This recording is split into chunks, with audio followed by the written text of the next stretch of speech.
with the indulgence of the Honorable Marcoleta, what is the desire?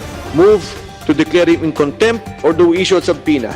I believe that we have to send the law enforcement agencies against Attorney Asuncion, and we can direct the NBI to study the filing of plunder charges. Nakapagtataka itong ganitong klase. 170 million ang nawawala ngayon. Paano ngayon kung hahanapin namin sa PhilHealth? Wala kang ipinail kahit isa. Pagkatapos sasabihin mo, meron kang managerial expertise and so on and so forth.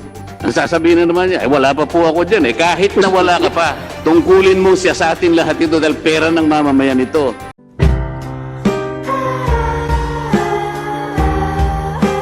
Ang nakakapagtaka, ba't pumayag kayo na kayo ang idemanda sa korte na baligtad ang pangyayari? Okay? Hindi ko sinasabing may corruption sa korte, pero ito yung sinasuggest eh. Yung 70 million na lang ang ibinayad ng HMI. Bakit naman tinanggap ng PhilHealth? Ito po yung nakakapagtaka, Mr. Chair. Bago pa sila tumanggap ng 70 million, nagkunwari pa sila na kumuha ng legal opinion sa OGCC.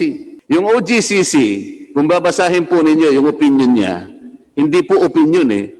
Mr. Chair, humingi ng opinion yung PhilHealth kung tatanggapin na nila yung 70 million. Alam po ninyo kung ano yung sinabi ng OGCC? Hindi opinion eh.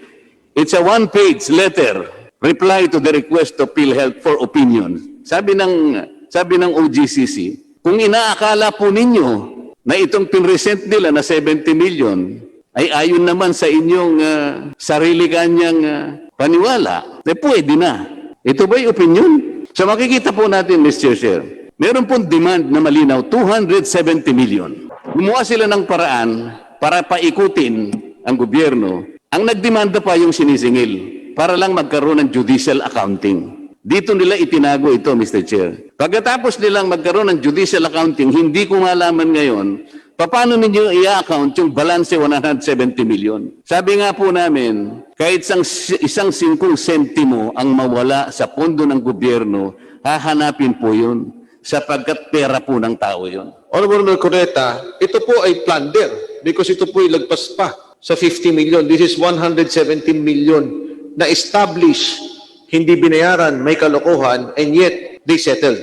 Sinetel nga po nila yung 240, nagsettle po, pumayag ang PhilHealth, 70 million na lamang po. Kaya ang matitira na dapat na ibalik sa kanila, kinalimutan nila.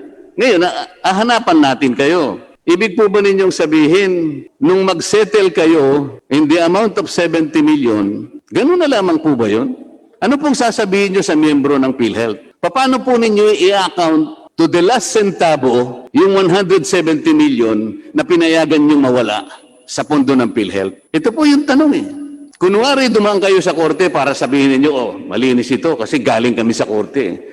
Kunwari kumuha kayo ng opinion ng OGCC o para ngayon panindigan na, oh, kinoverap tayo ng OGCC. Legal tayo eh. Paano po maliligal? Meron po ba kayong may papakitang dokumento na kung saan yung 170 million na hinahanap ninyo sa ospital, may kakatwiran po ba ninyo ito sa miyembro ng PhilHealth? Paano nyo gagawin? Paano nyo pangangatwiranan na, oh, okay na yung 170 million, nakita na namin kung saan napunta. Wala pong definite accounting kung nasaan yung 170 million pesos. Honorable Marcoleta, yung pong 170 million, hindi na ho binayaran. Itinago na ho yun ng HMI. Yun po ang nangyari dito. And the time when this was decided, the head of the legal was Attorney Asuncion. Tama po ba, Attorney Villegas? Yes, sir. Siya po ba yung nag-decide para magkaroon ng arbitration and settlement? I think so, sir, kasi siya po on legal. At siya rin po ang nag-elevate sa board. Actually, sir, si Attorney Pucalan po yung taga-legal at that time. Attorney Pucalan, can you please reply? Sir, in the initial stage of the accounting, I was part of that, but nag-reconstitute po ng team, so hindi na po ako nasama dun sa new team, no? No, pero established po yung 240 million. No question about it. Kasi kahit naman dito sa records ninyo, established eh. Is that correct? Sir, ang alam ko po that time, nagkakaroon ng accounting, comparing ng mga documents ng HMI and PhilHealth. Pero yun na nga, hindi ko na po siya natapos kasi hindi na po ako nasama doon sa team. Mr. Chairman, Honorable Barsaga. Mr. Chairman, I want to, Honorable Remulla. sino-sino yung kasama sa team? I think on the record, we need the names of those people in the team. Thank you, Mr. Chairman. Yes, sir. Ang natandaan ko po, I was replaced by Attorney Dexter Navarro. Tapos yung chief po ng HCDMD ng NCR, Dr. Balbuena. With the, May CPO naman po, sir. We will retrieve the with the indulgence of names. the Honorable Marcoreta, I will, si Attorney Asuncion, we asked him to attend the last meeting, but he did not attend. So, with the indulgence of the Honorable Marcoleta, what is the desire? Do we move to declare him in contempt or do we issue a subpoena? Na tama, Comsec, nagbigay tayo ng invitation the last time No, sir. We weren't able to locate him, sir. to Attorney Asuncion, cannot be located. Yes, sir. Mr. Chairman? Remulla. I believe that we have to send the law enforcement agencies against Attorney Asuncion, and we can direct the NBI to study the filing of plunder charges. Because in this case, the investigation will need law enforcement people to locate Mr. Asuncion if he does not want to appear before this body, or if he's guilty of any, because he who does not appear before a body like this would seem to be guilty, Mr. Chairman. There's a presumption of... My question to you, Honorable Remulla, is that when you file this case of plunder, you will enjoin HMI, Hospital Managers Inc., tama, Attorney Villegas? Hospital Managers Inc., please reply to the mic. Yes, sir. You would have to enjoy the Hospital Managers Inc. and also the Roman Catholic Archdiocese of Manila. Is that correct? Yes, sir. May record po yan malamang sa Office of the Senior Vice President ng Legal. Kaya nga, tama ba ako, Attorney Villegas? Dahil sabi ni Congressman ni Remulla, pagka ganito naman malinaw yung kaso as presented by the Honorable Marcoleta, dapat kasuhan na yan ng plunder. Sabi ko sa kanya, pag kinasuhan mo ng plunder, dapat idamay mo yung Hospital Managers Inc. and the Roman Catholic Church Archdiocese of Manila. Tama ba, Attorney Villegas? Yes, sir. Okay, isa pang tanong sa inyo. Dati nyo yung empleyado, Vice President ninyo, and will PhilHealth be willing to file a case on this matter, case of plunder? The management has to act on it, sir. Yes, sir. Thank you. Thank you, Honorable Remulla. So, as motioned by the Honorable Remulla, if no clarification is given us by Attorney Asuncion by Thursday, the next hearing, this committee will recommend the filing of plunder charges based on the documents submitted to us by PhilHealth Arbitration and PhilHealth Legal, and to file a case against Attorney Edgar Asuncion, the Hospital Managers Inc., and the Roman Catholic Archdiocese of Manila. So move, there being no objection, motion is carried. Congressman Marcoleta?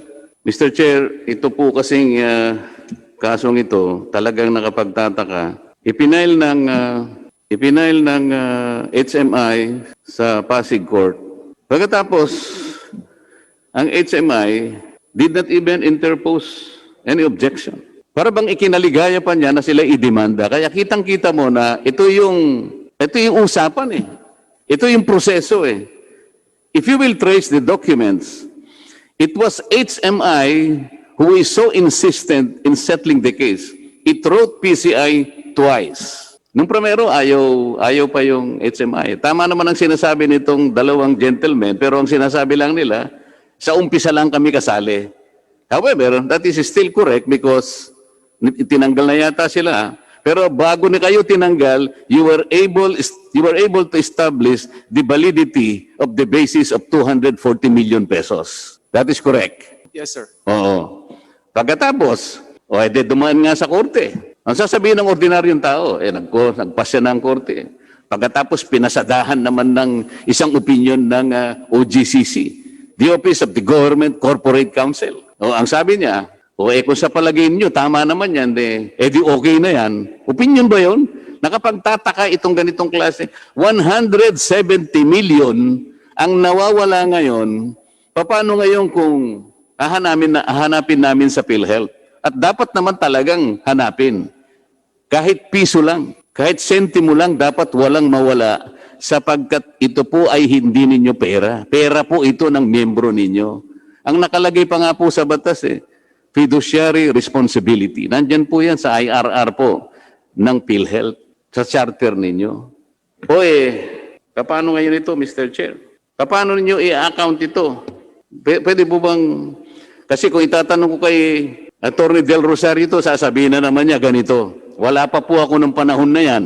Pero sabi niya, because of my managerial acumen, hindi man lang niya naisip ito. Kung talagang magaling kang manager, dapat tinitingnan mo lahat ito. Ikaw nang pinakamataas sa legal Pero natatandaan mo, nung ikaw ay regional vice president, kahit na sinasabi ko na sa'yo, meron akong dokumento na ikaw mismo ang sinabihan ng fact-finding board, these are the 220 cases, administrative offenses, that you should file in the prosecution department. Ikaw ang head. At under mo yung legal officer mo. Wala kang ipinail kahit isa. Pagkatapos sasabihin mo, meron kang managerial expertise and so on and so forth. Ang sasabihin na naman niya, wala pa po ako dyan. Kahit na wala ka pa, tungkulin mo siya sa atin lahat ito dahil pera ng mamamayan ito. Can you imagine 170 million pesos? Isinetel lamang nyo kasi ng 70 million. Di ba kayo kinikilabutan? Dapat naman sana kayong nilagay dyan para ayusin natin ito, mga kababayan. Alagaan po natin ang pera ng tao. Kasi po may ingat dapat tayo rito. Pero hindi ganun ang nangyari. Kagaya ng nililitaw ng mga dokumento ngayon. Mr. Chairman, anong year nangyari itong sa Cardinal Santos? Ano po? Anong taon Ito po nangyari? yung nangyari noong 2011. 2010, 2011 po to. How about the settlement? The settlement happened in 2013, something like that. 2013. Opo. So, ganun na lamang, let me just Mr. Chair. put on record, Comsec, dahil naimbitahan po natin si Attorney Edgar Asuncion upon motion of the Honorable Remulla, imbitahan din po natin ang HMI and the Roman Catholic Archdiocese of Manila para po makasagot sila. Because if not, then the committee, as approved, will recommend such action. Mr. Chairman. Yes, Honorable Barsaga. Well, I also move that we require PhilHealth to present all the records filed against them, HMI, Hospital HMI, Managers Inc. which became the basis of the settlement for 70 million. All the records. And secondly, to show also to us that the agreed settlement of 70 million was actually paid to PhilHealth. Baka may settlement, wala na naman tayong payment, or it was transferred to another account. So PhilHealth has to prove that. Thank you. So I so move, Mr. Chairman.